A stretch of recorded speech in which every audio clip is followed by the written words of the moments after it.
ഇതിലാദ്യം തൊട്ട് VIP ഉണ്ടെന്ന് പറയുന്നുണ്ട്. VIP ഉണ്ടെന്ന് പറയുമ്പോൾ തന്നെ ഈ കേസ് തേച്ച് മാച്ച് കളയുമെന്ന് നമ്മൾ അപ്പോഴേ അടിവരയിടണം. കാരണം VIP പ്രൊട്ടക്റ്റ് ചെയ്യുക എന്നുള്ള VIP ധർമ്മമാണെന്നേ. അത് പോലീസും രാഷ്ട്രീയക്കാരും പത്രക്കാരും എല്ലാത്തിനും വേണ്ടി നിൽക്കും. VIP ആർക്കാണ് തൊടാൻ ഇഷ്ടമുള്ളത്?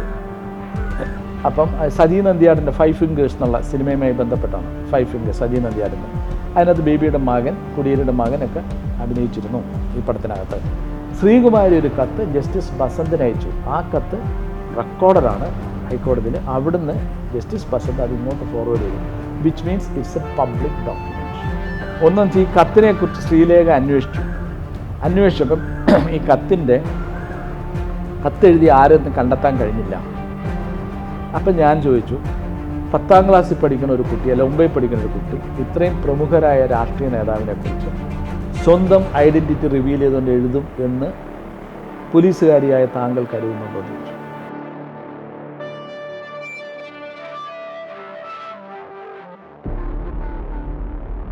നമസ്കാരം. കേരളത്തിൽ ഇന്നും എണ്ണത്തിൽ കുറവ് വരാത്ത ഒരു കാര്യം എന്ന് പറയുന്നത് മരണനിരക്ക് പോലെ തന്നെ ഉയർന്നുകൊണ്ടിരിക്കുന്ന ഒരു കാര്യമാണ്. സ്ത്രീ പീഡന കണക്കുകളുടെ ഒരു വർധനവ് ഓരോ ദിവസം തോറും കൂടിക്കൊണ്ടിരിക്കുകയാണ്.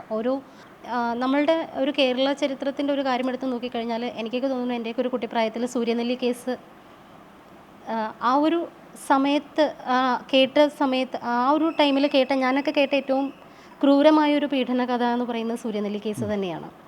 അപ്പോൾ അതിനോട് നമ്മുടെ നീതിന്യായ വ്യവസ്ഥ കാണിച്ച ഒരു അനുഭാവപൂർവമായ സമീപനം എന്നാണ് എനിക്ക് തോന്നിയിട്ടുള്ളത്. ബിക്കോസ് ആ പ്രതികളെ എല്ലാവരെയും ശിക്ഷിച്ചു. ആ വിഷയത്തിൽ ധർമ്മരാജൻ അടക്കമുള്ള പ്രതികൾ ശിക്ഷിക്കപ്പെട്ടു. പക്ഷെ അത്തരത്തിലൊരു നമ്മുടെ കോടതി അത്തരത്തിലൊരു സമീപനം എടുത്തിട്ട് പോലും പിന്നീട് അങ്ങനെയൊന്നും നമ്മൾ ചില കാര്യങ്ങളിൽ പറയും കൃത്യമായ ശിക്ഷ കൊടുക്കുകയാണെങ്കിൽ ഗൾഫ് രാജ്യങ്ങളിലെ പോലത്തെ ശിക്ഷ ഇവിടെ വരികയാണെങ്കിൽ ഇങ്ങനെയുള്ള തെറ്റുകൾ ചെയ്യാണ്ടിരിക്കും മനുഷ്യരെന്ന് പറയാറുണ്ട്. മിക്കവാറും കേട്ടിട്ടുള്ളൊരു കാര്യമാണത്. കൃത്യമായ ശിക്ഷ കൊടുക്കുകയാണെങ്കിൽ പിന്നെ പേടിച്ചിട്ട് ഒരുത്തനും ചെയ്യില്ല എന്ന്. പക്ഷേ സൂര്യനെല്ലി കേസിൽ ശിക്ഷ കൊടുത്തിട്ട് പോലും അതിലും ഞെട്ടിച്ചുകൊണ്ട് വീണ്ടും വന്ന 2 കേസുകളാണ് കിളിരൂറും കവിയൂരും. അത് സൂര്യനെല്ലി പോലെ തന്നെ അല്ലെങ്കിൽ വേറൊരു തോതിൽ ഒരിക്കലും നമുക്ക് കേട്ട് നിൽക്കാൻ പറ്റാത്ത സ്റ്റോറീസാണ് അതിൻ്റെ പിന്നിലുള്ളത്. അപ്പോൾ ആ വിഷയത്തിൽ നേരിട്ട് ഇടപെട്ട് നമ്മുടെ കേരളത്തിൽ തന്നെ ഏറ്റവും സമുന്നതരായ 2 രാഷ്ട്രീയ നേതാക്കൾക്കെതിരെ ഞെട്ടിക്കുന്ന ചില വെളിപ്പെടുത്തലുകൾ നടത്തിയതിൻ്റെ പേരിൽ അവർ മാനനഷ്ട കേസ് കൊടുക്കുകയും അതിൽ നേരിട്ട് ഇൻവോൾവ് ചെയ്ത് ആ ഒരു കേസ് പുറത്ത് കൊണ്ടുവരികയും ചെയ്ത ആളാണ് സാറ്. ശരിക്കും ആ ഒരു കേസ് ഫയൽ ഒന്നുകൂടി ഒന്ന് ഓർത്തെടുക്കാമോ സാർ? പറയാം. പക്ഷെ പറയുമ്പോൾ തന്നെ എന്തുകൊണ്ടാണ് ഇത്തരം കേസുകൾ വീണ്ടും വരുന്നതെന്നും അതൊരു മനുഷ്യരുടെ ടെൻഡൻസി ഉണ്ട്, ആളുകൾ ഇങ്ങനെ അന്യായം കാണിക്കുക, ക്രൈം ചെയ്യുക. അതിനോടൊപ്പം തന്നെ നമ്മൾ ഈ ധർമ്മരാജനെ സൂര്യനെല്ലി കേസ് വരുന്നതിന് മുമ്പ് ആർക്കറിയാം? ആർക്കും അറിയില്ല. നോബഡി. പക്ഷേ ആ സൂര്യനെല്ലി കേസിലെ ഏറ്റവും സെൻസേഷണൽ ആരായിരുന്നു? It was PJ Kurian. PJ Kurian എന്താ സംഭവിച്ചത്? അന്ന് AK ആന്റണി മുഖ്യമന്ത്രി. PJ കുര്യൻ ലെറ്റർ പാഡിൽ ഒരു കത്ത് കൊടുക്കുന്നു, എന്നെക്കുറിച്ചൊരു ആരോപണം അന്വേഷിക്കണമെന്ന്. AK ആന്റണി ഒരു ഉദ്യോഗസ്ഥനെ വെച്ച്, ഇടിക്കുള എന്ന് പറഞ്ഞാൽ അന്നത്തെ ഒരു ഉദ്യോഗസ്ഥനെ വെച്ച് അന്വേഷിച്ചിട്ട് അവർ റിപ്പോർട്ട് കൊടുക്കുന്നു.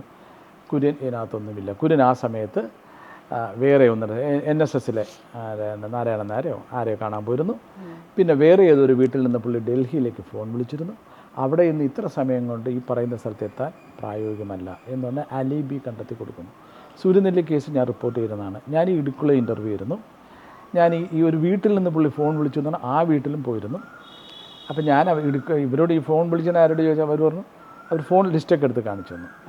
ഇടുക്കുളയും കാണിച്ചു. എന്നുവെച്ചാൽ അന്ന് ഡൽഹിയിലേക്ക് 2 ഫോൺ വിളിച്ചിട്ടുണ്ട്. അത് ആ വീട്ടുകാർ ഡൽഹിയിലേക്ക് വിളിക്കുന്നവരല്ല, കുര്യനാണ്. ഞാൻ പറഞ്ഞു ആ ദിവസം ആ വീട്ടുകാർക്ക് ഭ്രാന്ത് വന്നിട്ട് ഡൽഹിയിലേക്ക് വിളിച്ചാണോ ഇല്ലെന്ന് നിങ്ങൾക്ക് എങ്ങനെ അറിയാമെന്ന് ചോദിച്ചു. നിങ്ങൾക്കൊരു കോള് ഡൽഹിയിലേക്ക് പോയതുകൊണ്ട് അത് PJ കുര്യനാണ് എന്ന് നിങ്ങൾക്ക് എങ്ങനെ എസ്റ്റാബ്ലിഷ് ചെയ്യാൻ കഴിയും? പിന്നെ പുള്ളിക്ക് വേണ്ടി അന്നൊരു KT തോമസ് ജഡ്ജി പുള്ളിയുടെ വീട്ടിൽ ചെന്നിരുന്നു. ഇങ്ങനെ കുറേ പേരാണ് പറയുന്നത്, അലിബി പറയുന്നത്, പ്രമുഖരെ. എന്നിട്ട് ആൻ്റണി ഒരു അന്വേഷണം നടത്തിയിട്ട് പുള്ളി കുറ്റക്കാരനല്ല എന്ന് പറഞ്ഞു. And who is Antony to order such a it is a criminal case.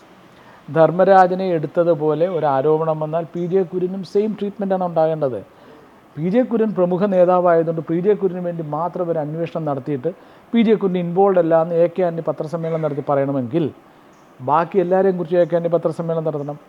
എങ്ങനെയാണ് 5 പ്രതികൾ ഒരാൾക്ക് പ്രത്യേകം ഈ പ്രത്യേകത, അത് ഇത്തരം ഏത് കേസ് വരികയാണെങ്കിലും ഇതിനകത്ത് 1-2 പ്രമുഖരുടെ പേര് വരും, അതോടുകൂടി കേസ് സബ്സൈഡ് ചെയ്തു പോകും. ഇതാണ് ഈ പ്രമുഖരൊരാൾ ശിക്ഷിക്കപ്പെടുകയാണെങ്കിൽ ഇതുണ്ടാകത്തില്ല. ഇപ്പോൾ ധർമ്മരാജനെ ശിക്ഷിച്ചു, ധർമ്മരാജനെ ആർക്കറിയാം? കുര്യൻ അതിൻ്റെ കൂടെ വന്നാണ്. കുര്യനെ പക്ഷേ എന്തെല്ലാം ആളുകൾ എന്നിട്ടാണ് കുര്യനെ അതിനകത്ത് മോചി ഒരു മുഖ്യമന്ത്രി ഇടപെടുന്നു, ഓൾ ദീസ് തിങ്സ്. ഞാൻ KKR ഇൻ്റർവ്യൂ ചെയ്യപ്പോഴും ഞാനത് ചോദിച്ചിട്ടുണ്ട്. നിങ്ങൾക്ക് എങ്ങനെയാണ് ഒരു അന്വേഷണം നടത്തി റിപ്പോർട്ട് ചെയ്യാൻ പറ്റുന്നത്? പോലീസല്ലേ പറയണ്ടേ, മുഖ്യമന്ത്രി എന്താണ് പറയാൻ കാര്യം? ഹോം മിനിസ്റ്ററാണ് ഇതൊക്കെ പറയണ്ടേ, ഇത് പോലീസ് കോടതിയിൽ റിപ്പോർട്ട് കൊടുക്കണ്ടേ? അപ്പോൾ അതിനുശേഷം ഈ കേസ് വരുമ്പോൾ ഇതിലാദ്യം തൊട്ട് VIP കളുണ്ടെന്ന് പറയുന്നുണ്ട്. VIP കളുണ്ടെന്ന് പറയുമ്പോൾ തന്നെ ഈ കേസ് തേച്ച് മാച്ച് കളയുമെന്ന് നമ്മൾ അപ്പോഴേ അടിവരയിടണം. കാരണം VIP കളെ പ്രൊട്ടക്റ്റ് ചെയ്യുക എന്നുള്ള VIP കളുടെ ധർമ്മമാണെന്നേ. അത് പോലീസും രാഷ്ട്രീയക്കാരും പത്രക്കാരും എല്ലാം അതിന് വേണ്ടി നിൽക്കും. VIP കാരെ ആർക്കാണ് തൊടാൻ ഇഷ്ടമുള്ളത്? അല്ലെങ്കിൽ ആർക്കും വേണ്ടാത്ത VIP കാരന്. നാളെ ഈ VIP കാർക്ക് ഇതിനേക്കാൾ വലിയ പൊസിഷനിലെത്താൻ പൊട്ടൻഷ്യൽ ഉള്ള VIP കളാണെങ്കിൽ അവരുടെ ചുറ്റും കൂടുതൽ ആളുകൾ കൂടും. കാരണം ഇവരെവിടെ വരെ പോകുന്നുള്ള അറിയത്തില്ല. അന്ന് VIP 2 പേര് വന്ന് കോടിയേരി ബാലകൃഷ്ണൻ MA ബേബിയാണ്, പിന്നെ DIG ആയിരുന്ന ഗോപിനാഥൻ്റെ പേരാണ്, പിന്നെ ജോസ് ആലുക്കാസാണ്, പിന്നെ നമ്മുടെ എന്താണ് ഏഷ്യാനെറ്റിലെ ഉണ്ടായിരുന്ന ഒരു മോഹനൻ, ഏഷ്യാനെറ്റിലെ KP മോഹനൻ, ഇവരുടെയൊക്കെ പേരുകളാണ് വന്നിരുന്നത്. പക്ഷേ KP മോഹൻ ഞാൻ ഇതിനെ സംബന്ധിച്ച ഈ കുട്ടി അവിടുത്തെ മജിസ്ട്രേറ്റിന് കൊടുക്കുന്ന ഒരു മരണമൊഴി പോലും കൊടുക്കുന്നുണ്ട്. അത് പിന്നെ ലിസി ജേക്കബിൻ്റെ വിമൻസ് കമ്മീഷൻ്റെ അംഗമായിരുന്നവരെടുക്കുന്ന മൊഴി, ശ്രീലേഖ എടുക്കുന്ന മൊഴി, ഇതെല്ലാം ഞാൻ വായിച്ചിട്ടുണ്ട്. അതിൽ KP മോഹൻ്റെ പേര് പറഞ്ഞിട്ടേ ഇല്ല. KP മോഹൻ്റെ അവിടെ ചെന്നിരുന്നത്, അവിടെ എവിടെ റിസോർട്ട് എന്ന് ചെന്നിരുന്നത്. അയാൾ പറഞ്ഞു സിനിമയിലൊക്കെ അവന് ഇന്നിങ്ങനെ മെരിഞ്ഞിരിക്കണം, കുറച്ച് വണ്ണം വെക്കണ്ടേന്ന് ചോദിച്ചു. മറ്റേ കുവൈറ്റ് ചാണ്ടി, അവരുടെ പേരാണ്. ഇത്രയാണേ പറഞ്ഞിട്ടുള്ളൂ. അതിപ്പോൾ ഒരു പെൺകുട്ടിയെ കാണുമ്പോൾ നീ സിനിമയിൽ അവനെ കുറച്ച് വണ്ണം വെക്കണമെന്ന് പറഞ്ഞാൽ അതെങ്ങനെയാണ് ആകുന്നത്? ഇപ്പോൾ KP മോഹനെയൊക്കെ അന്ന് വന്നിരുന്നെങ്കിൽ ഞാൻ എഴുതിയ റിപ്പോർട്ടിനകത്ത് KP മോഹൻ്റെയും കുവൈറ്റ് ചാണ്ടിൻ്റെയും പേര് ഞാൻ പറ്റിട്ടില്ല. കാരണം അവരുടെ പേരിനെ കുറിച്ച് ഈ 3 റിപ്പോർട്ടുകളിലില്ല. റിപ്പോർട്ട് കാണാത്തവരാണ് ഇതെല്ലാം എഴുതിയത്. പക്ഷേ റിപ്പോർട്ടിനോടൊപ്പം ഒരു പ്രമുഖമായ ഒരു കത്തുണ്ട്, ശ്രീകുമാരി എന്ന് പറഞ്ഞാൽ 1.5 പേജുള്ള ഹാൻഡ് റിട്ടൺ 1.5 പേജുണ്ട് ലെറ്റർ, കത്ത്. അതിനകത്ത് അവർ പറയുന്നുണ്ട് ഞാൻ ഇവരുടെ കൂട്ടുകാരിയാണ്, അനഘയുടെ കൂട്ട്. അപ്പോൾ അനഘ ഇങ്ങനെ പറയുന്നുണ്ട്, ഇങ്ങനെ പല ഇതുണ്ടായിരുന്നു. അപ്പം സജി നന്ദിയാടിൻ്റെ 5 ഫിംഗേഴ്സ് എന്നുള്ള സിനിമയുമായി ബന്ധപ്പെട്ടാണ് 5 ഫിംഗേഴ്സ് സജി നന്ദിയാടിൻ്റെ. അതിനകത്ത് ബേബിയുടെ മകൻ, കുടിയേരിയുടെ മകനൊക്കെ അഭിനയിച്ചിരുന്നു ഈ പടത്തിനകത്ത്. അപ്പോൾ അങ്ങനെ ഒരു കോണ്ടെക്സ്റ്റിലാണ്. അപ്പം ഇപ്പോൾ ഒരു പ്രൊഡ്യൂസർ എന്ന രീതിയിൽ ആണ് വന്നിരുന്നത്. പിന്നെ ഇലക്ഷൻ വന്ന സമയത്ത് പുള്ളിയുടെയൊക്കെ ഫോട്ടോ കണ്ടപ്പോഴാണ് ഇദ്ദേഹം ഇതാണെന്ന് ഞാൻ മനസ്സിലാകണം. അപ്പോൾ അച്ഛനും മോനും എൻ്റെ അടുത്ത് വന്നിരുന്നല്ലോ എന്ന് ഓർത്ത് എനിക്ക് വിഷമം ഉണ്ടായി എന്നൊക്കെയാണ് കത്തിൽ പറയുന്നത്. അപ്പോൾ ആ കത്ത് ഞാൻ കാണാനുള്ള കോണ്ടെക്സ്റ്റ് എന്ന് വെച്ചാൽ ആ സമയത്ത് ഈ അന്വേഷണം നടക്കുമ്പോൾ ശ്രീലേഖ IPS അന്വേഷണം കൊടുക്കുന്നു. അവരത് എറണാകുളം DIG മറ്റാണ്, IGയോ DIG എന്തോ ആണ്. അപ്പോൾ VS അച്യുതാനന്ദൻ പറഞ്ഞു ഈ സ്ത്രീ ഈ കേസ് അട്ടിമറിക്കുന്നു എന്നുള്ള രീതിയിൽ VS അച്യുതാനന്ദൻ്റെ പ്രസ്താവന ഉണ്ടായിരുന്നു. അപ്പോൾ അത് അതിനകത്തുള്ള പാർട്ടി ഗ്രൂപ്പ് വഴക്കാണ് VS അച്യുതാനന്ദനും.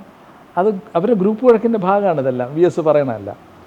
അപ്പം ഞാൻ ഈ VS പറഞ്ഞ സ്റ്റേറ്റ്മെൻറ്റുമായിട്ടാണ് ശ്രീലേഖയെ കാണാൻ പോകുന്നത്. ശ്രീലേഖ ഞാൻ നേരെ ഇൻ്റർവ്യൂ എടുത്തിട്ടുണ്ട്. സാവിയിൽ ശ്രീലേഖ IG ഹെഡ്ക്വാർട്ടേഴ്സിലിരിക്കും, IG ഇരിക്കുമ്പോൾ ഞാൻ അവരെ സ്റ്റോറിയൊക്കെ ഒരു പക്ഷേ നാളത്തെ DGP ആകാൻ സാധ്യതയുള്ളത് അവർ തന്നെ പറയുന്നുണ്ട്. ഞാൻ ചോദിക്കുന്നത് കേരളത്തിലെ ആദ്യത്തെ വനിതാ DGP നിങ്ങളായിരിക്കും. യെസ് ഐ വിൽ ബി എന്നൊക്കെ അവർ പറയുന്നുണ്ട്. നടന്നില്ല, പക്ഷേ അവർ പറയുന്നുണ്ട്. അപ്പോൾ അത് കഴിഞ്ഞിട്ട് ഞാൻ ചെല്ലുമ്പം ഇവർ എൻ്റെ അടുത്ത് പറയുന്നുണ്ട് അന്വേഷണമല്ലേ, എനിക്കൊന്നും പറയാനൊക്കില്ല. അപ്പോൾ ഞാൻ പറയാം എനിക്ക് കുറേ 10 ചോദ്യമുണ്ട്. അപ്പം ഞാൻ റിപ്പോർട്ടിൽ എഴുതാൻ പോണേ ഈ 10 ചോദ്യം ഞാൻ ഇടും. ഈ 10 ചോദ്യം ഞാൻ അന്വേഷണ ഉദ്യോഗസ്ഥരോട് ചോദിച്ചു. അന്വേഷണ ഉദ്യോഗസ്ഥ ഇതൊന്നും പറയാൻ തയ്യാറായില്ല.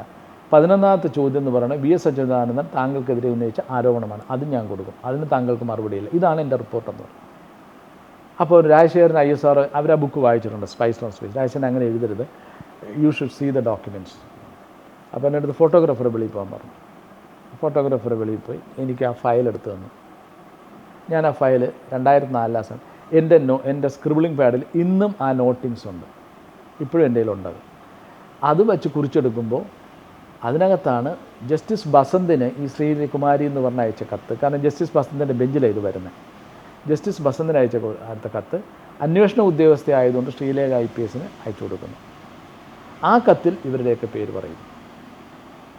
അപ്പം ഞാനത് വെച്ചുകൊണ്ട് ഞാൻ റിപ്പോർട്ട് ചെയ്തു സാവിയിൽ. ഇവരുടെയൊക്കെ പേര് വന്നു. അപ്പോൾ എനിക്ക് കോടിയേരി ബാലകൃഷ്ണൻ, MA ബേബി എനിക്ക് വക്കീൽ നോട്ടീസ് അയക്കുന്നു മാനനഷ്ടത്തിന്. അപ്പം ഞാൻ വക്കീൽ അഡ്വക്കേറ്റ് BG ഗോവിന്ദൻ ഒരു മറുപടി കൊടുക്കുന്നു. അതായത് നിങ്ങൾ ഇതിനകത്ത് ഉണ്ടോ, നിങ്ങളിതിനകത്ത് ഈ പെൺകുട്ടിയെ ബലാത്സംഗം ചെയ്തു എന്ന് ഞാൻ പറഞ്ഞിട്ടില്ല, മറിച്ച് ഈ പെൺകുട്ടിയെ ബലാത്സംഗം ചെയ്തവരിൽ നിങ്ങളൊക്കെ ഉണ്ട് എന്ന് ഈ കുട്ടിയുടെ സുഹൃത്തായ ശ്രീകുമാരിയോട് പറഞ്ഞു എന്ന് പറഞ്ഞ് ശ്രീകുമാരി ഒരു കത്ത് ജസ്റ്റിസ് ബസന്തിന് അയച്ചു. ആ കത്ത് റെക്കോർഡറാണ് ഹൈക്കോടതിയിൽ. അവിടുന്ന് ജസ്റ്റിസ് ബസന്ത് അത് ഇങ്ങോട്ട് ഫോർവേഡ് ചെയ്തു. Which means it's a public document. Public ഡൊമൈനിൽ കിടക്കുന്ന നിയമത്തിൻ്റെ പ്രോസസ്സിലേക്ക് വന്ന ഒരു ഡോക്യുമെൻ്റാണ്.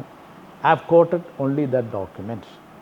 മാത്രമല്ല ഞാൻ നിങ്ങൾ ചെയ്തു എന്നും പറഞ്ഞിട്ടില്ല, ആ ഡോക്യുമെൻറ്റിൽ ഇങ്ങനെ പറഞ്ഞിട്ടുണ്ട് എന്നേ പറഞ്ഞിട്ടുള്ളൂ. അതിനടുത്ത് താഴെ ഞാൻ എഴുതിയിരുന്നു, എപ്പോഴും ഇതുപോലുള്ള വിവാദമായ കാര്യങ്ങൾ വരുമ്പം ഏതെങ്കിലും 1-2 VIP പേര് വരും, അതോടുകൂടി കേസ് മുങ്ങിപ്പോകും. ഇതിലും അത് ഉണ്ടാകാൻ സാധ്യതയുണ്ട്. അതുകൊണ്ട് സത്യസന്ധരായ രാഷ്ട്രീയക്കാരെന്ന നിലയിൽ നിങ്ങളുടെ സത്യസന്ധത ബോധ്യപ്പെടുത്താനുള്ള ബാധ്യത നിങ്ങൾക്കാണ്, എനിക്കല്ല. As responsible politicians, you should take the initiative to prove that you are innocent. Deformation case കൊടുത്തോളൂ, ഞാൻ ഫൈറ്റ് ചെയ്തോളാം, പക്ഷേ ദിസ് ഈസ് മൈ സ്റ്റാൻഡ്. അപ്പോൾ അവർ പ്രൊസീഡ് ചെയ്തൊന്നുമില്ല. അത് കഴിഞ്ഞിട്ട് പിന്നെ ഏതോ ഒരു കോണ്ടെക്സ്റ്റിൽ ഞാൻ സൈമൺ ബ്രിട്ടോ ഉള്ളപ്പം ഞങ്ങളുടെ ഈ സെക്സ് വർക്ക് കേസിൻ്റെ എന്തോ ഒരു conference something MA baby means MA baby ക്ഷണിക്കാൻ പോയപ്പോൾ ഞാൻ പറഞ്ഞു, ബ്രിട്ടോ രാജശേഖരനാണ്, ഇന്ന രാജശേഖരനാണ് എന്ന് പറയണമെന്ന് പറഞ്ഞു. കാരണം അല്ലെങ്കിൽ പുള്ളിക്ക് എന്നെ നേരിട്ട് അറിയത്തില്ല. അവസാനം ഞാനൊരു പുള്ളിക്ക് നോട്ടീസ് അയച്ചു, എന്നിട്ട് ഞാൻ പുള്ളി അറിയാതെ വിളിച്ചുകൊണ്ട് വന്നാൽ അത് പുള്ളിക്കൊരു മോശമാണ്, അത് വേണ്ട. യു ഷുഡ് ടെൽ ഹിം ഞാൻ രാജശേഖരനാണ്, ആ എഴുതിയ രാജശേഖരനാണെന്ന് പറയണമെന്ന് പറഞ്ഞു. അപ്പോൾ ബ്രിട്ടോ പോയ സ്പീഡിൽ വീൽ ചെയറിൽ എന്നിട്ടുണ്ട് എനിക്ക് കാണുകയോ വേണ്ടെന്ന് പറഞ്ഞു. ഞാൻ പറഞ്ഞാൽ അത് പറയണം, അല്ലെങ്കിൽ ഞാൻ പുള്ളിയെ ചതിക്കുന്ന പോലെ ആയിപ്പോകും. പുള്ളിയെ ഞാൻ ട്രാപ്പ് ചെയ്യാൻ എനിക്കില്ല, വേറൊരാളെ സംബഡി എൽസ്. ബേബി അന്ന് ഈ സെക്സ് വർക്ക് കേസിനെ അല്ലെങ്കിൽ ഇങ്ങനെയുള്ള ഇവരെക്കുറിച്ചൊക്കെ വളരെ പുരോഗമനപരമായ കാര്യങ്ങൾ സംസാരിച്ചതുകൊണ്ടാണ് ഞാൻ പുള്ളിയെടുത്ത് പോയത്. അപ്പോൾ ഈ കേസിൽ ഇവർ ഉണ്ട് എന്ന് പറയുന്നു. ഈ കേസ് എന്തായാലും തേച്ചു മാച്ചു പോയി. ഈ കേസ് ഒരിക്കലും തെളിയാൻ പോകുന്നില്ല. എന്നെ ഒരു 4-5 കൊല്ലത്തിന് മുമ്പ് CBIയുടെ ഒരു ഉദ്യോഗസ്ഥൻ, ഡെപ്യൂട്ടി സൂപ്രണ്ടായിട്ടാണ്, അവരെന്നെ വിളിച്ചിട്ട് മൊഴിയെടുക്കണമെന്ന് പറഞ്ഞു. അന്ന് ഞാൻ എഴുതിയ ലേഖനവും ഞാൻ ഈ നോട്ട് ഇതിൻ്റെ എഴുതിയതിൻ്റെ അന്നേരത്തെ കുറിപ്പിൻ്റെ ഫോട്ടോസ്റ്റാറ്റും എല്ലാം കൂടെ കൊടുത്തു. പുള്ളി വിശദമായി കേട്ട് കഴിഞ്ഞിട്ട് ഞാൻ അപ്പം ഞാൻ ഇറങ്ങട്ടെ വെച്ചു. ഞാൻ ശരി, അപ്പോൾ എന്തെങ്കിലും ആവശ്യമുണ്ടെങ്കിൽ വിളിക്കാം. ഞാൻ പറഞ്ഞു എപ്പോൾ വേണമെങ്കിലും വിളിച്ചോ, പക്ഷേ ഇത് ഒന്നും നടക്കില്ല എന്നുള്ള പരിപൂർണ്ണ ബോധ്യം എനിക്കും നിങ്ങൾക്കുമുണ്ട് കേട്ടോ എന്ന് പറഞ്ഞിട്ട് ഇറങ്ങി വന്നു. അപ്പോൾ അത് അങ്ങനെയാണ് അതിൻ്റെ സംഭവം നിൽക്കുന്നത്. ഞാൻ ഈ ഡോക്യുമെൻറ്റ്സ് കണ്ടതാണ്, നേരിട്ട് കണ്ടതാണ്, അതിൻ്റെ കുറിപ്പെടുത്താണ്. ഇപ്പോഴും എൻ്റെ കയ്യിൽ അതിൻ്റെ നോട്ടിങ്സ് ഉണ്ട്. എല്ലാവരുടെയും സ്റ്റേറ്റ്മെൻറ്റ് ഞാൻ എടുത്തിട്ടുണ്ട്. ഇതിൽ VS പറഞ്ഞതുപോലെ ശ്രീലേഖ IPS ഇത് അട്ടിമറിക്കുന്നു എന്ന് പറഞ്ഞതിൻ്റെ ഒരു റീസൺ എന്താണ്? ശ്രീലേഖയുടെ ഒരു ഇൻവോൾവ്മെൻറ്റ് എന്താണ് ഇതിൽ? ശ്രീലേഖയുടെ ഇൻവോൾവ്മെൻ്റ് എന്നുള്ള അല്ല. അതിനകത്ത് ഒന്നും ഈ കത്തിനെക്കുറിച്ച് ശ്രീലേഖ അന്വേഷിച്ചപ്പം ഈ കത്തെഴുതി ആരെന്ന് കണ്ടെത്താൻ കഴിഞ്ഞില്ല. അപ്പം ഞാൻ ചോദിച്ചു, 10ാം ക്ലാസ്സിൽ പഠിക്കുന്ന ഒരു കുട്ടി, അല്ല 9ൽ പഠിക്കുന്ന ഒരു കുട്ടി ഇത്രയും പ്രമുഖരായ രാഷ്ട്രീയ നേതാവിനെക്കുറിച്ച് സ്വന്തം ഐഡൻറ്റിറ്റി റിവീൽ ചെയ്തുകൊണ്ട് എഴുതും എന്ന് പോലീസുകാരിയായ താങ്കൾ കരുതുന്നുണ്ടോ എന്ന് ചോദിച്ചു. എന്ത് സെക്യൂരിറ്റി നിങ്ങൾക്ക് അവർ കൊടുക്കാൻ കഴിയും? ഇതുപോലുള്ള കത്തുകളിൽ അനോണിമസ് കത്ത് വന്നാൽ പോലും അതിൽ അന്വേഷിക്കുകയല്ലേ വേണ്ട, ആരാണ് ഇത് കത്തയച്ചെന്നുള്ളത് ഇറ്റ് ഈസ് ഇറലവൻറ്റ്. അവരയച്ച കാര്യത്തിൽ മെറിറ്റ് ഉണ്ടോ എന്നല്ല അന്വേഷിക്കേണ്ടത്. നിങ്ങളെന്തിനാ ഈ അന്വേഷിച്ചവരെ ഇത് കത്തെഴുതിയവരെ അന്വേഷിക്കാൻ പോയത്? ആദ്യം മെറിറ്റ് ഉണ്ടെന്നല്ല അന്വേഷിക്കുന്നത്. ഒരിക്കലും സ്വന്തം ഐഡൻറ്റിറ്റി വെച്ച് ആര് കത്തെഴുതി ചോദിച്ചു ഇവർക്കെതിരെ. അപ്പോൾ ശ്രീലേഖയ്ക്ക് അതിന് ഒരു മറുപടി ഇല്ലായിരുന്നു. പിന്നെ ശ്രീലേഖയെ സംശയിക്കുന്നതിൻ്റെ കാര്യത്തിൽ ശ്രീലേഖ എന്നുള്ളതല്ല, ഇതിനകത്ത് ഇൻവോൾവ് ആയത് ബേബിയും കൊടിയേരിയുടെയും പേര് പറയുമ്പോൾ VS അച്യുതാനന്ദൻ്റെ ഗ്രൂപ്പിന് എതിരാണ് അവർ. അതായത് അന്ന് പാർട്ടി പൊളിറ്റിക്സുമായി ബന്ധപ്പെട്ട് VS അച്യുതാനന്ദൻ്റെ ഒരു ഗ്രൂപ്പ്, അതിനെ എതിർത്തുകൊണ്ട് നായനാരുടെ ഗ്രൂപ്പ്. നായനാരുടെ ഗ്രൂപ്പുമായി ബന്ധപ്പെട്ടാണ് ഈ CIT-കാരൊക്കെ നിൽക്കുന്നത്. VS അച്യുതാനന്ദനുമായിട്ട് ബന്ധപ്പെട്ടാണ് കർഷക സംഘക്കാരൊക്കെ നിൽക്കുന്നത്. അപ്പം നയനാരുടെ ഗ്രൂപ്പിൽ ആളുകൾ അവരുടെ നേതാവായിട്ട് നിൽക്കുന്നത് ഈ നയനാർ നിൽക്കുന്നു. പിന്നെ EMS ആണ് അവരുടെ ഒരു അവർക്കെല്ലാം ഇതും പിന്തുണയും കൊടുക്കുന്ന ആൾ EMS ആണ്. അപ്പോൾ അതിനകത്തുള്ള 2 പേരെ ഫിക്സ് ചെയ്യുക എന്നുള്ളത് വി എസിൻ്റെ ആവശ്യമാണ്, രാഷ്ട്രീയ ആവശ്യമായിരുന്നു. ഇവരുണ്ടോ ഇല്ലയോ എന്നുള്ളതല്ല ഞാൻ പറഞ്ഞു. പക്ഷേ വി എസ് കേസ് അട്ടിമറിക്കണമെന്ന് പറയുന്നത് എനിക്ക് തോന്നുന്നില്ല ശ്രീലേഖയോടുള്ള ശത്രുത കൊണ്ടാണെന്ന്. മറിച്ച് ഈ പ്രമുഖരെ ഉള്ള കേസ് ശ്രീലേഖ അട്ടിമറിക്കണമെന്നായിരിക്കണം വി എസ് അങ്ങനെ ഒരു ക്യാരം ബോർഡ് കളിക്കുമ്പോൾ നമ്മൾ ഒരു കോയിനിൽ തട്ടി മറ്റേ കോയിനിൽ തട്ടി അവിടെ വീഴുമില്ലേ, അങ്ങനെ നല്ലോണം കളിക്കുന്ന ഒരാളല്ലേ, രാഷ്ട്രീയത്തിൽ അങ്ങനെ നല്ലോണം കളിക്കേണ്ട ആളാണ്. എനിക്ക് തോന്നുന്നത് അതാണല്ലോ ശ്രീലേഖയോട് എനിക്ക് പുള്ളിക്ക് എന്തെങ്കിലും ഉണ്ടെന്ന് ഐ ഡോണ്ട് നോ. ഇതായിരിക്കണം എന്ന് എനിക്ക് തോന്നുന്നു. ഇവരെ പിന്നെ ശ്രീമതിയുടെ വളരെ വളരെ ഫേമസ് ഒരു ഇതുണ്ട്, ആ കുട്ടി വിർജിനായിരുന്നു, പോസ്റ്റ്മോർട്ടം ചെയ്തപ്പോൾ ഒരു വിർജിനല്ല. വാസ്തവത്തിൽ അപ്പം ആ ശ്രീമതിയെ പിടിച്ച് ചോദ്യം ചെയ്യണ്ടേ? ഒരു ക്രിമിനൽ ഇൻവെസ്റ്റിഗേഷൻ നടക്കുന്ന കേസിൽ, റേപ്പ് എന്ന് പറയുന്നൊരു കേസിൽ വിർജിനാണോ അല്ലേ എന്ന് പറയാണ്ട് എന്താണ് ഇവർ തയ്യൽ ടീച്ചറായിരുന്നു അല്ലേ ഉള്ളൂ. തയ്യൽ ടീച്ചർ എങ്ങനെ ദൂരെ നിന്ന് കണ്ട് പഠിക്കുമോ എനിക്കറിയില്ല, ഇതൊന്നും. ഏതായാലും മരിച്ച സ്പോട്ടിൽ തന്നെ ആ വീട്ടിൽ വെച്ച് തന്നെയാണ് ഇത് ഈ ഒരു സ്റ്റേറ്റ്മെന്റ് നടത്തിയത്. എന്തിനാണെന്ന് പറയണത്? എന്താണ് അവിടുത്തെ കോണ്ടെക്സ്റ്റ്? എന്താണ് ഇവർ റേപ്പ് ആരും ചെയ്തിട്ടില്ല എന്ന് പറഞ്ഞ് ആദ്യമേ ബോധ്യപ്പെടുത്തേണ്ട ബാധ്യത ശ്രീമതിക്ക് എവിടുന്ന് കിട്ടി? ഇവിടെ വന്ന എല്ലാ റേപ്പ് കേസുകളും വിക്ടിമിനെ കാണാൻ ശ്രീമതി പോയിട്ടുണ്ടോ? ഇല്ലല്ലോ. Why this particular case? അവിടെയാണ് ശ്രീമതിയുടെ ചില വേണ്ടപ്പെട്ട ആളുകൾ ഈ റേപ്പിൽ ഇൻവോൾവ് ആണ് എന്നുള്ള അലിഗേഷന് നമുക്ക് സ്ട്രെങ്ത് കിട്ടുന്നത്. ഇതിൽ വി എസ് അച്യുതാനന്ദൻ പറഞ്ഞ വേറൊരു കാര്യം ഉണ്ടായിരുന്നു.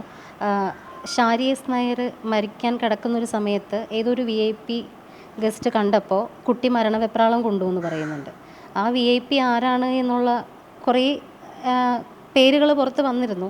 താങ്കളുടെ അഭിപ്രായത്തിൽ ഞാൻ അറിഞ്ഞത് തന്നെ, അഭിപ്രായമല്ല, ഞാൻ അറിഞ്ഞത് ഇവിടെ ഈ സിനിമ സജി നന്ദിയാടിൻ്റെ സിനിമ, സജി നന്ദിയാട് പറഞ്ഞത് ഇതിന് ശേഷമാണ് സജി നന്ദിയാട് സിനിമ എടുത്തത്.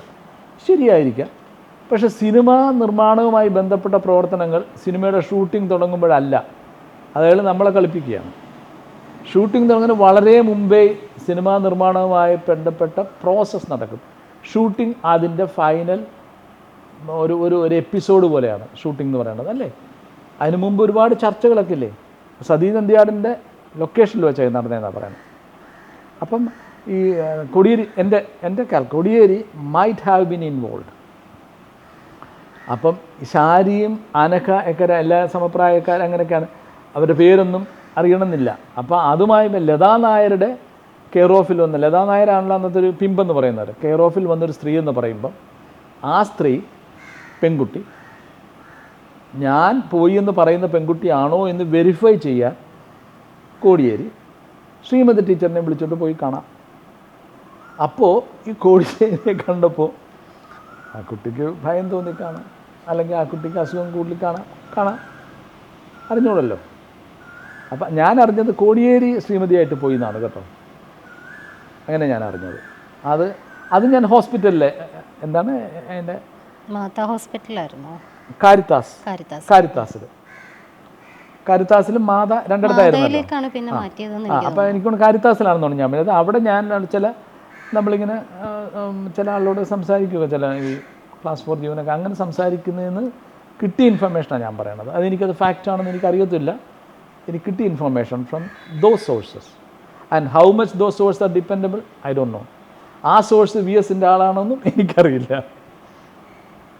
ഇത് മാതായിൽ നിന്ന് കാരിത്താസിലേക്കോ കാരിത്താസിൽ നിന്ന് മാതായിലേക്കോ കൊണ്ടുപോകുന്ന ഒരു വഴിക്ക് വെച്ചിട്ട് ആംബുലൻസ് തടഞ്ഞ് തിരിച്ചു കൊണ്ടുവന്നൊരു സംഭവം ഉണ്ടായിട്ടുണ്ട് ഇതിനിടയിൽ.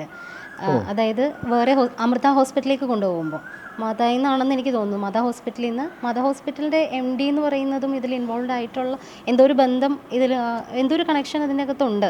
ഞാനത് കൃത്യമായിട്ട് ഓർക്കുന്നില്ല. അമൃത ഹോസ്പിറ്റലിലേക്ക് ഷാരിയെ മാറ്റുന്നൊരു സാഹചര്യം വന്നപ്പോൾ പകുതിക്ക് വെച്ചിട്ട് ആംബുലൻസ് തടഞ്ഞ് തിരിച്ച് പോലീസുകാർ തന്നെ തിരിച്ച് ഒരു കോള് വന്നതിനെ തുടർന്നിട്ട് തിരിച്ച് മാതായിൽ തന്നെ കൊണ്ടുവരുന്നു. അവിടെ വെച്ചിട്ട് ഈ കുട്ടി മരിക്കുന്നു എന്നുള്ളതാണ് പറയുന്നത്. അങ്ങനെ ഒരു സ്റ്റോറി ഇതിൻ്റെ പിന്നിൽ കേട്ടിട്ടുണ്ട്. പക്ഷെ എനിക്കറിയില്ല അതിൻ്റെ. പിന്നെ നമ്മൾ നോക്കുമ്പോൾ ഈ എല്ലാ ക്രിമിനൽ ഇൻവെസ്റ്റിഗേഷനകത്തും ഈ കേസ് അട്ടിമറിക്കുന്നത് അന്വേഷണ ഉദ്യോഗസ്ഥരായ പോലീസുകാർ തന്നെയാണ്. അതെ, അവർക്ക് കേസ് അന്വേഷിച്ച് അതിൻ്റെ കൺക്ലൂഷൻ എത്താനുള്ള സാധനം. കാരണം ഇതൊന്നും എന്ത് കേസാണ് ഇവിടെ ഉണ്ടാകുന്നത്? ഒരു ബലാത്സംഗം, പിടിച്ചുപറി, കൊലപാതകം, ഇതുപോലുള്ള കുറച്ച് കേസുകളേ ഉള്ളൂ. അല്ലാതെ വലിയ കേസുകൾ ഇപ്പം ISR കേസിൻ്റെ വല്ല വരുമ്പോഴത്തേക്ക് ഇവർ കയ്യും കാലിട്ട് അടിക്കണം. ഇവർക്ക് അറിഞ്ഞൂടെ എന്താ ചെയ്യേണ്ടതെന്ന് പോലും അറിയത്തില്ല. നിയമം എന്താണെന്ന് അറിയത്തില്ല എൻ്റെ. Even including a person like Sibi Mathew didn't know what's a provision of Indian official secret act. ആണെങ്കിൽ കേസ് അന്ന് സിബി മാത്യുവിനല്ല കൊടുക്കുന്നത്, സിബി മാത്യുവിനാണോ കൊടുക്കുന്നത് കേസ് അന്വേഷണത്തിൻ്റെ, അല്ലേ? ഏതായാലും ആ അന്വേഷണ ഉദ്യോഗസ്ഥർക്ക് താഴെ തൊട്ട് CBI തൊട്ട് ഒരു മനുഷ്യർക്കും ഇന്ത്യൻ ഒഫീഷ്യൽ സീക്രട്ട് ആക്ടിൻ്റെ section 13 subsection 3 and section 13 subsection 5ൻ്റെ ഇംപ്ലിക്കേഷൻ അറിയില്ല. കാരണം അവർ അതിനകത്ത് കൃത്യമായിട്ട് പറയാം, no court in India shall take cognizance of an offence under this act unless upon a written complaint from the appropriate authority. Appropriate government ആരാണെന്നുള്ള section 5 പറഞ്ഞു. In the case of central government institution central government, in the case of state government institution it's A state government. Which means ഈ ഇത്തരമൊരു കേസിൻ്റെ Genesis എന്ന് പറയുന്നത് ആ government agency കൊടുക്കുന്ന മജിസ്ട്രേറ്റിന് കൊടുക്കുന്ന പരാതിയാണ്, അല്ലാതെ 154 പഴയ 154 CRPC അനുസരിച്ചുള്ള കേസല്ല. അങ്ങനെ എടുക്കാൻ ഒക്കില്ല. അപ്പോൾ ആ കേസ് എടുത്തത് തെറ്റ്. CJM ആ ചാർജ് ഷീറ്റല്ല റെഫർ റിപ്പോർട്ട് അക്സെപ്റ്റ് ചെയ്ത തെറ്റ്. CBI കേസ് എടുത്ത തെറ്റ്. ഈവൻ സുപ്രീം കോടതി പോകുമ്പോൾ സുപ്രീം കോടതി പറഞ്ഞില്ലല്ലോ ഇത് right from the beginning invalid ആണ്. ബിക്കോസ് പറയാം ആ സെക്ഷൻ ഇന്ത്യൻ ഒഫീഷ്യൽ സീക്രട്ട് ആയിട്ട് പറയുന്നത് no court in India can take cognizance എടുക്കാതെ എങ്ങനെയാണ് മജിസ്ട്രേറ്റ് ഇത് ഡിസ്ചാർജ് ചെയ്തത്? അപ്പം നമ്മൾ ഇവരൊക്കെ ഈ നീതിന്യായ വ്യവസ്ഥയിൽ ഇരിക്കുന്ന ആളുകൾക്ക് അവർ ലീഗലി നോളജബിൾ ആണെന്ന് നമ്മൾ പറയുമ്പോൾ അല്ല, അവർക്ക് സ്ഥിരം വരുന്ന ഈ അടിച്ചുപിടിപ്പ് അല്ലെങ്കിൽ ആളുകളെ കൂടിയിരിക്കുമ്പോൾ ഓൾറൈറ്റ് എന്നൊക്കെ പറഞ്ഞാൽ അത്രയൊക്കെ അറിയാവൂ കേട്ടോ. നമ്മൾ നോക്കി ഏറ്റവും എഡ്യൂക്കേറ്റഡ് ആയ മനുഷ്യർ വരേണ്ടതാണ് police force. Because they are executing the law, അല്ലേ? അപ്പം നിയമം. പക്ഷെ നമ്മുടെ നോക്ക് 10ാം ക്ലാസ് പാസ്സായാൽ മതി പോലീസ് ആകാനായിട്ട്, BA പാസ്സായാൽ മതി SI ആകാനായിട്ട്. ഈ മറ്റേ സിവിൽ സർവീസിൽ ഏറ്റവും കുറവ് റാങ്ക് ഉള്ളവനാണ് പോലീസ് ആകുന്നത്, ഇല്ലേ? ആ ഒരു ലായിൽ ഗ്രാജുവേഷനെങ്കിലും ഇല്ലാത്ത ഒരാൾ കോൺസ്റ്റബിൾ പോലും ആകരുത്. എങ്ങനെയാണ് നിങ്ങൾക്ക് നിയമം മനസ്സിലാകുന്നതെന്ന് 10ാം ക്ലാസ് പാസ്സായവർക്ക് എങ്ങനെ മനസ്സിലാകും? മിനിമം ക്വാളിഫിക്കേഷൻ ലായിൽ ഗ്രാജുവേഷൻ വേണം, യെസ് അല്ലേ? അതിൻ്റെ ഏറ്റവും വലിയൊരു എക്സാമ്പിൾ തന്നെ ആയിരിക്കും എന്ന് എനിക്ക് തോന്നുന്നു ഇത് അന്വേഷിച്ച നന്ദകുമാരൻ നായരുടെ ഒരു അവസാനത്തെ ഒരു കൺക്ലൂഷൻ ഉണ്ടല്ലോ. ഈ ഒരു കുട്ടി റേപ്പ് ചെയ്യപ്പെട്ടിട്ടുണ്ട് അഥവാ ഇൻ്റർകോഴ്സ് നടന്നിട്ടുണ്ട് എന്ന് കണ്ടുപിടിച്ച് കഴിഞ്ഞപ്പോൾ അതിന് കണ്ടുപിടിച്ച CBIയുടെ ഒരു എഴുത്തുണ്ടല്ലോ. CBIയുടെ ഒരു കോടതിക്ക് മുന്നിൽ CBI സമർപ്പിച്ച റിപ്പോർട്ടിൽ പറയുന്നത് ആ കുട്ടിയെ അച്ഛൻ തന്നെ പീഡിപ്പിച്ചു എന്നുള്ളതാണ്. അതും അച്ഛൻ എന്തിനു പീഡിപ്പിച്ചു? അത് മകള് കന്യകയായിട്ട് മരിച്ചാൽ മോക്ഷം കിട്ടില്ല എന്നുള്ള ബ്രാഹ്മിൺ വിശ്വാസപ്രകാരം സ്വന്തം മകള്, ബാക്കിയുള്ളവരെയൊക്കെ കൊന്നു, സ്വന്തം മകള് കന്യകയായിരിക്കാണ്ടിരിക്കാൻ അവളുടെ വിർജിനിറ്റി കളയാൻ വേണ്ടിയിട്ട് സ്വന്തം അച്ഛൻ തന്നെ ആ സ്നേഹം കൊണ്ട് മകളെ പീഡിപ്പിച്ചിട്ട് കൊന്നു. അങ്ങനെയാണ് ഈ ആത്മഹത്യക്കും ഇതിനു മുമ്പ് സ്വന്തം അച്ഛൻ തന്നെ പീഡിപ്പിച്ചു എന്ന് അതും ഒരു DYSP പോസ്റ്റിലിരിക്കുന്ന നന്ദകുമാരൻ നായരെ പോലെയുള്ള ഒരാൾ എഴുതി പിടിപ്പിച്ചത്. അപ്പോൾ ഈ അന്വേഷണ ഉദ്യോഗസ്ഥൻ്റെ ഒക്കെ ഒരു ലെവൽ എന്ന് പറയുന്നത് നമുക്ക് ആ ഒരൊറ്റ റിപ്പോർട്ടിൽ നിന്ന് തന്നെ മനസ്സിലാക്കാവുന്നതേ ഉള്ളൂ. നമ്മുടെ നാട്ടിൽ പേപ്പട്ടിയെ തല്ലിക്കൊല്ലാൻ പോലും നിയമമില്ല, പേപ്പട്ടിയെ തല്ലിക്കൊല്ലാൻ. അതുകൊണ്ടാണ് നിയമനിർവഹണ രംഗത്തുള്ള ഇത്തരം പേപ്പട്ടികൾ ഇന്നും നമ്മുടെ സമൂഹത്തിൽ ജീവിക്കുന്നത്. പേപ്പട്ടിയെ തല്ലിക്കൊല്ലുകയാണെങ്കിൽ പോലും അപ്പം കേസ് വരും, അല്ലേ? അപ്പം ഇത്തരം നിയമനിർമ്മാണ രംഗത്തിലുള്ള അല്ലെങ്കിൽ നിയമം എക്സിക്യൂട്ട് ചെയ്യുന്ന ഒരു പോലീസ് ഓഫീസർ ഇങ്ങനെയൊക്കെ എഴുതി വെച്ചാൽ അയാൾ ഇന്നും ഈ സമൂഹത്തിൽ ജീവിച്ചിരിപ്പുണ്ടെങ്കിൽ അതാണ് ഈ സമൂഹത്തിലെ നിയമവാഴ്ചയുടെ പതനമായിട്ട് ഞാൻ കാണുന്നത്. അങ്ങനെയുള്ള മനുഷ്യർ സമൂഹത്തിൽ പിന്നെ നടക്കാൻ പാടില്ല. അങ്ങനെ എഴുതി വെച്ചു എന്ന് മാത്രമല്ല, ആദ്യത്തെ തവണ കോടതി ആ റിപ്പോർട്ട് എടുത്ത് വലിച്ചെറിഞ്ഞു. അത് കഴിഞ്ഞ് കുറച്ച് നാളുകൾ വീണ്ടും റിപ്പോർട്ട് ഒന്നുകൂടി തുടരന്വേഷണമൊക്കെ നടത്തി കൃത്യമായിട്ട് കുറേ കൂടിയൊക്കെ ഒന്ന് നടത്തിയിട്ട് ഈ പഴയ വീഞ്ഞ് പുതിയ കുപ്പിയിൽ എന്ന് പറയുന്നത് പോലെ വീണ്ടും ഈ സെയിം റിപ്പോർട്ട് തന്നെ വീണ്ടും കൊണ്ടേ അതേ കോടതിയിൽ സമർപ്പിക്കാനുള്ളൊരു തൻ്റെ ഇടം കൂടി അയാൾ കാണിച്ചു. ഒരു എന്താ പറയുന്ന ആ ഒരു ധൈര്യം അയാൾക്ക് വന്നതും ഇവിടുത്തെ നീതിന്യായ വ്യവസ്ഥയുടെ ഒരു അപജയം തന്നെയാണ്. നമ്മുടെ സിസ്റ്റത്തിന് നമ്മുടെ ഇവരെയൊക്കെ പ്രൊട്ടക്റ്റ് ചെയ്യാൻ ആളുകളുണ്ട്. അവർ ആരെയാണ് രക്ഷിക്കാൻ ശ്രമിക്കുന്നത്? ആ ആളുകൾ ഈ ഗവൺമെൻറ് തലത്തിലോ രാഷ്ട്രീയ തലത്തിലോ അവർക്കൊരു സ്വാധീനം എന്താണ്?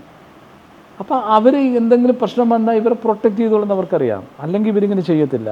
സാധാരണ നമ്മൾ ജയിലിൽ കിട 50 രൂപ അല്ലെങ്കിൽ 100 രൂപയുടെ മോഷണം നടത്തിയതിനൊക്കെ അവർ പിടിച്ച് എത്ര ഇതായിട്ടാണ് പിടിച്ച് ശിക്ഷിച്ചങ്ങ് വിടുന്നത്. ഇങ്ങനെയുള്ള ആളിലൊക്കെ രക്ഷപ്പെട്ടു വരും. അത് ചെറിയ മനുഷ്യരും ചെറിയ ആളുകളും മാത്രമേ ഈ നമ്മുടെ നിയമത്തിൻ്റെ കുരുക്കിൽ വീഴുകയുള്ളൂ. നമ്മൾ നോക്കുക, നമ്മുടെ പാർലമെൻറ്റിൽ അദാനിയെക്കുറിച്ച് ചർച്ച വരുന്നില്ല. Just think about it.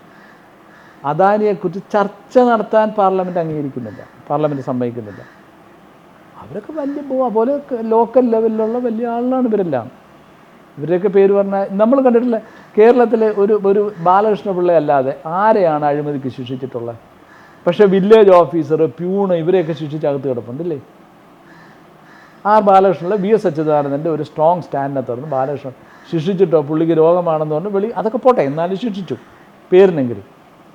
ആരെ ശിക്ഷിച്ചിട്ടുണ്ട്? ഏത് നമ്മുടെ മന്ത്രിമാരെ ശിക്ഷിച്ചിട്ടുണ്ട്? അപ്പോൾ ആ നിയമം പാവപ്പെട്ടവന് വേണ്ടിയിട്ടാണ്, ഇവരെയൊക്കെ സംരക്ഷിക്കുകയാണ് ചെയ്യുന്നത്. ഇവിടെ എന്തായാലും കവിയൂർ കേസും കിളിരൂർ കേസും ഒരുപാട് ഇപ്പോഴും ഒരു ഉത്തരം കിട്ടാണ്ട് നിൽക്കുന്ന രണ്ട് കേസുകളാണ് ശരിക്കും. ഇത് കിളിരൂരാണെങ്കിലും കൃത്യമായിട്ടും ഒരു മരണമൊഴി ആ പെൺകുട്ടിയുടെ ഉണ്ടായിട്ട് പോലും ഇപ്പോഴും ജീവിക്കുന്ന അവളുടെ ഒരു അവശേഷിപ്പ് ഇപ്പോഴും ഒരു പ്രായപൂർത്തിയായി അവളുടെ പ്രായത്തിനപ്പുറം വളർന്നൊരു അവശേഷിപ്പ് ഇപ്പോഴും ഉണ്ട് അവളുടെ മകളായിട്ടിപ്പോൾ. അപ്പോൾ അങ്ങനെ ഒരു അവസ്ഥയിൽ പോലും ആ കുട്ടിയുടെ അമ്മയ്ക്ക് നീതി കിട്ടിയെന്ന് പറയാൻ പോലും ഇത്രയും വലുതായിട്ടും ആ കുട്ടിയുടെ വീട്ടുകാർ പറഞ്ഞ ഷാരിയുടെ അമ്മയും അച്ഛനും പറഞ്ഞൊരു കാര്യം ഈ സമയത്ത് ഓർക്കാണ്. ഷാരിയുടെ അമ്മ പറയാണ്, ഷാരിയുടെ ആ കുഞ്ഞു മകളുണ്ടായിരുന്നൊരു സമയത്ത് ഒരു 2 വയസ്സ് 3 വയസ്സിലൊക്കെ കുഞ്ഞിനെ ആക്കിയിട്ട് ഒരു കടയിൽ പോകണമെങ്കിൽ തൊട്ടടുത്ത വീട്ടിലാക്കിയിട്ട് പോകാൻ അവർക്ക് പേടിയായിരുന്നു. ബിക്കോസ് ഷാരിയെ കൊണ്ടുപോയത് ഈ അമ്മയുടെ സ്വന്തം സഹോദരിയാണ്. അപ്പോൾ തൊട്ടടുത്ത വീട്ടിലാക്കിയിട്ട് പോകാനുള്ള ധൈര്യം പോലും ഇല്ലായിരുന്നു. കുഞ്ഞിനെ ആ മുറിയിൽ പൂട്ടിയിട്ടിട്ട് ഇവർ ജോലിക്ക് പോകുമായിരുന്നു. ആ ഇത്തിരി ഇല്ലാത്ത കുട്ടീനെ മുറിയിൽ പൂട്ടിയിട്ടിട്ട് അവൾ അവിടെ കിടന്ന് ശ്വാസം കിട്ടാതെ മരിച്ചാൽ പോലും ഞങ്ങൾക്ക് പ്രശ്നമില്ല. പക്ഷേ ഷാരി അനുഭവിച്ചതിൻ്റെ ഒരു വ്യാപ്തിയിലേക്ക് ആ ഒരു കാര്യം കണ്ട ഒരു അച്ഛനും അമ്മയും എന്നുള്ള രീതിയിൽ ഇപ്പോഴും ആ കുഞ്ഞിനെ വളർത്തുന്ന അപ്പോൾ ആ കുഞ്ഞിൻ്റെ അമ്മയ്ക്ക് ഇപ്പോഴും നീതി കിട്ടാതെ കുറേ നാൾ ആ അച്ഛൻ, നമുക്കറിയാം അച്ഛൻ താടിയൊക്കെ വളർത്തി നടന്നിട്ടും ഇത്രയും കൃത്യമായൊരു മരണമൊഴി ഉണ്ടായിട്ടും ഇത്രയും കൃത്യമായ എവിഡൻസുകൾ ഉണ്ടായിട്ടും ഇപ്പോഴും കിളിരൂർ കേസ് എവിടെ എത്തിയെന്ന് ചോദിച്ചാൽ നമുക്കൊരു ഉത്തരമില്ല. അതുപോലെ തന്നെയാണ് കവിയൂർ കേസിൻ്റെയും കാര്യം ഇരിക്കുന്നത്. ഇപ്പോൾ കവിയൂർ കേസിൽ അനഘ പീഡിപ്പിക്കപ്പെട്ടിട്ടില്ല എന്ന് പറയുന്നു, പിന്നീട് പീഡിപ്പിക്കപ്പെട്ടിട്ടുണ്ട് എന്ന് തെളിയുന്നു. പിന്നെ മരണത്തിന് തൊട്ട് മുന്നേ ആയിട്ടും, അതായത് മണിക്കൂറുകൾക്ക് ഉള്ളിൽ തന്നെ ആ കുട്ടി പീഡിപ്പിക്കപ്പെട്ടിട്ടുണ്ടെന്ന് കൂടി തെളിഞ്ഞു പിന്നീട്. അതായത് ആ സ്പെർമറ്റോസോവ അവിടെ പ്രസൻ്റ് ആയിരുന്നു ആ ഒരു ടൈമിൽ. അപ്പോൾ ഇത്ര മണിക്കൂറിനുള്ളിലാണ് ആ കുട്ടി പീഡിപ്പിക്കപ്പെട്ടിരിക്കുന്നത്. അപ്പോൾ ഏതാനും മണിക്കൂറുകൾക്ക് മുന്നിൽ മാത്രം പീഡിപ്പിക്കപ്പെട്ടിട്ട് പോലും ആ കുട്ടിയെ ആരങ്ങനെ ചെയ്തു? പണ്ടത്തെ ഇപ്പോൾ സിദ്ദിഖിൻ്റെയൊക്കെ ഒരു കേസ് എടുക്കുകയാണെങ്കിൽ വർഷങ്ങൾക്ക് മുന്നേ ബലാത്സംഗം ചെയ്തു എന്ന് പറഞ്ഞിട്ട് ആ പെൺകുട്ടി കേസ് കൊടുക്കുന്നു. ഇപ്പോൾ വന്നിട്ട് അയാളുടെ ലൈംഗിക ശക്തി പരിശോധിക്കണം, ലൈംഗിക ശേഷി പരിശോധിക്കണം എന്ന് പറഞ്ഞിട്ട് ഒരു മാഡത്തിൻ്റെ ഒരു വിധി ഇത് കണ്ടിരുന്നു. അത്രയും വർഷങ്ങൾക്ക് മുൻപ് പീഡിപ്പിച്ചിട്ട് ഇപ്പോൾ വന്നിട്ട് ലൈംഗിക ശേഷി പരിശോധിച്ചിട്ട് ആ കേസിൻ്റെ സത്യാവസ്ഥ തെളിയിക്കാൻ പോകുന്ന അത്രയും മണ്ടത്തരം നമ്മളുടെ ഈ ഒരു നീതിന്യായ വ്യവസ്ഥയിലൊക്കെ ഇങ്ങനെ വരുന്നു എന്ന് പറയുമ്പോൾ തന്നെ ഈ തൊട്ട് തലേ ദിവസം ആ കുട്ടി ബലാത്സംഗം ചെയ്യപ്പെട്ടിട്ട് ഈ മരണം കഴിഞ്ഞ ഉടനെയുള്ള പോസ്റ്റ്മോർട്ടത്തിൽ അത് തെളിഞ്ഞിട്ട് പോലും അത് ഈ കേസൊക്കെ എവിടെ എത്തിയെന്ന് ചോദിക്കുമ്പോൾ ഇത് നമ്മുടെ കേരളത്തിന് ശരിക്കും നാണക്കേടാണ് ഈ 2 കേസുകളെന്ന് എനിക്ക് തോന്നുന്നത്. അതിനകത്ത് പ്രമുഖരായ ആളുകൾ ഉണ്ടെന്നുള്ളതുകൊണ്ടാണ് തെളിയിക്കപ്പെടാതെ പോകുന്നത്. അല്ലാതെ ഉണ്ടെങ്കിൽ അത് തെളിയിക്കപ്പെടുമായിരുന്നു, അവരെ ശിക്ഷിക്കുമായിരുന്നു. പ്രമുഖരുടെ സാന്നിധ്യം ആദ്യത്തെ ശ്രീമതി ടീച്ചറുടെ ഒരു വരവോടുകൂടി തന്നെ നമുക്ക് ബോധ്യമായി, സാധാരണക്കാർക്കൊക്കെ ബോധ്യമായി. പക്ഷെ അവരെ ഇതൊന്നും ബാധിച്ചിട്ടില്ലല്ലോ. അല്ലെങ്കിൽ കേരളത്തിൽ എവിടെയൊക്കെ എത്രയോ സ്ഥലങ്ങളിൽ ആത്മഹത്യകൾ നടക്കുന്നു, കൂട്ടക്കൊലപാതകങ്ങൾ നടക്കുന്നു, അവിടെയൊക്കെ ചെന്നിട്ട് നേരെ ചെന്നിട്ട് പറയുകയാണ് ഇവിടെ മരിച്ചു, ആ കിടക്കുന്ന പെൺകുട്ടി വിർജിനാണ് കേട്ടോ, ഞാനത് കട്ടു, ഒരു മോഷണം നടന്നു, അവിടെ ചെന്നിട്ട് എൻ്റെ തല നോക്കിക്കോ, എൻ്റെ തലയിൽ തൂവലില്ല കേട്ടോ എന്ന് പറയുന്ന ഒരു അവസ്ഥയിലേക്ക് പോയി കാര്യങ്ങൾ. പക്ഷെ ഇത്രയും കൃത്യമായിട്ട് പോലും ഈ 2 കേസുകളും ഇപ്പോഴും നമ്മളുടെ ഒരു നീതിന്യായ വ്യവസ്ഥയ്ക്കും നമ്മുടെ കേരളത്തിൽ തന്നെ ഒരു നാണക്കേടായിട്ട് ഇപ്പോഴും തുടരുന്ന ഒരു സംഭവമാണ്. കേരളത്തിൽ ധാരാളം കേസുകൾ നാണക്കേട് പോലെ തുടരുന്നുണ്ട്. നീതിന്യായ വ്യവസ്ഥ കേരളത്തിലെ ഇന്ത്യയിൽ എവിടെയെങ്കിലും വളരെ ഭംഗിയായി നടക്കുന്നു എന്ന അഭിപ്രായമൊന്നും എനിക്കില്ല. അതെല്ലാം അമനബിളാണ്. നമുക്ക് ഇവിടെ ഇന്ത്യയിൽ ഏത് സിസ്റ്റമാണ് മാനിപ്പുലേറ്റ് ചെയ്യാൻ കഴിയാത്ത ഏത് സിസ്റ്റമുണ്ട്? നമ്മൾ നോക്കി, ഇലക്ഷൻ കമ്മീഷൻ, സുപ്രീം കോടതി, നമ്മുടെ CAG, take any institution in India, ഏതാണ് മാനിപ്പുലേറ്റ് ചെയ്യാൻ കഴിയാത്തത്? നമ്മൾ we are a banana republic. നമ്മൾ ഈ കൊട്ടിഘോഷിക്കുകയാണ് നമ്മൾ വളരെ സിവിലൈസ്ഡാണ്, നമ്മൾ ലോകത്തിലെ വലിയ ജനാധിപത്യം. No, we are a bloody banana republic. നമ്മുടെ ഇവിടെ സത്യസന്ധമായി പ്രവർത്തിക്കുന്ന, നിയമപരമായി പ്രവർത്തിക്കുന്ന ഒരു സ്ഥാപനവും ഇവിടെ ഇല്ല. നമ്മൾ പറയുമ്പോൾ നമ്മുടെ മാധ്യമങ്ങൾ ഉത്തരവാദിത്വപരമായിട്ട് ചെയ്യുന്നുണ്ടോ? മാധ്യമങ്ങൾ എന്ത് ചെയ്യുന്നുണ്ട്? മാധ്യമങ്ങൾ ഈ നേരത്തെ പറഞ്ഞ പോലെ സുനിത വില്യംസ് തിരിച്ചു വന്നു കഴിഞ്ഞപ്പോൾ പാരഗൺ ഹോട്ടലിൽ ആഹാരം കഴിച്ചു, ഇന്ന ഫുഡ് കഴിച്ചു എന്നാൽ അതിൻ്റെ മുതലാളി ഇൻ്റർവ്യൂ ചെയ്യുന്നത്ര ഉളുപ്പില്ലായ്മ ഇപ്പോഴും കാണിച്ചുകൊണ്ടിരിക്കുന്നു.